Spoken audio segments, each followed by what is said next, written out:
विषय हिंदी, मुख्य पाठ्य पुस्तक क्षितिज के गद्य खंड में स्त्री शिक्षा के विरोधी कुतर्कों का खंडन शीर्षक, जिसके लेखक महावीर प्रसाद द्विवेदी जी हैं, इस निबंध का सारांश बता रहे थे। प्राचीन काल से ही स्त्री शिक्षा के कुछ लोग विरोधी रहे हैं और अपना कुतर्क दिए हैं।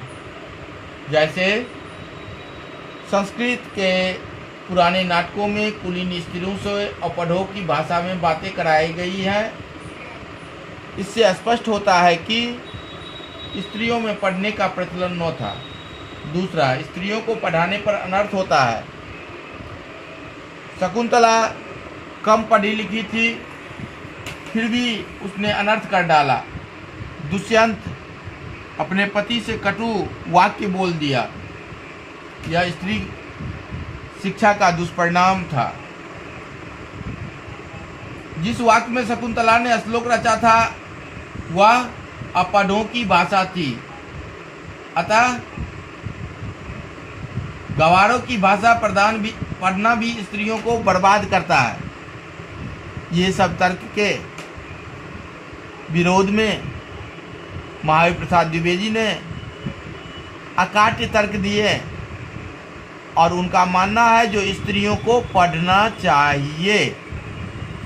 उनका कहना है स्त्रियों का बोल प्राकृतिक संस्कृत नाटक में प्राकृत भाषा में स्त्रियों का बोलना मूर्ख का परिचायक नहीं है, या स्त्रियों को न पढ़ने का परिचायक नहीं है, क्योंकि जैन और बौद्ध धर्म के हजारों ग्रंथ प्राकृतिक भाषा में है, प्राकृत भाषा में है। भगवान शाक्य मुनि और उसके शिष्य प्राकृत में ही धर्मोपदेश देते थे। बौद्धों का त्रिपिटक ग्रंथ भी प्राकृतिक भाषा में है, प्राकृत भाषा में है। अगर प्राकृत बोलना या लिखना अशिक्षित का चिन्ह है, तो जिन पंडितों ने गाथा, सप्तशती, श्वेतबंध महाकाव्य, कुमारपाल चरित आदि प्राकृतिक ग्रंथ लिखे हैं, वे अपढ़ और गंवार थे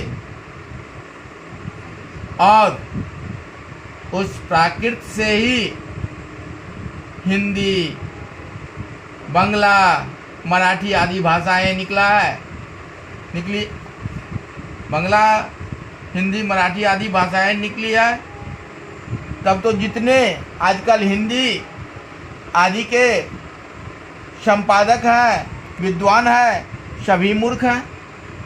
इसलिए प्राकृत बोलना मूर्खों का परिचायक नहीं है। ये महावीर प्रसाद द्विवेदी जी का कहना था।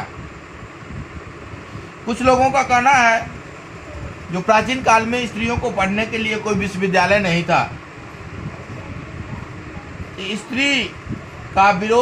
स्त्री शिक्षा का विरोध करने वाले का तर्क ये है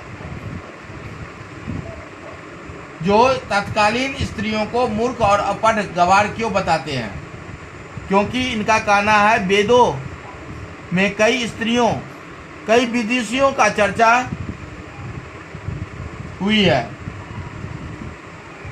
जैसे वेदों में वेद मंत्रों की रचना और उनका दर्शन विश्ववरा स्त्रियों से किया गया है।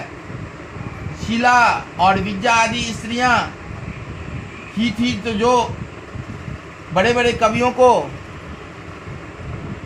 बीच में सम्मानित किए हैं या पराजित करके खुद सम्मानित हुए हैं।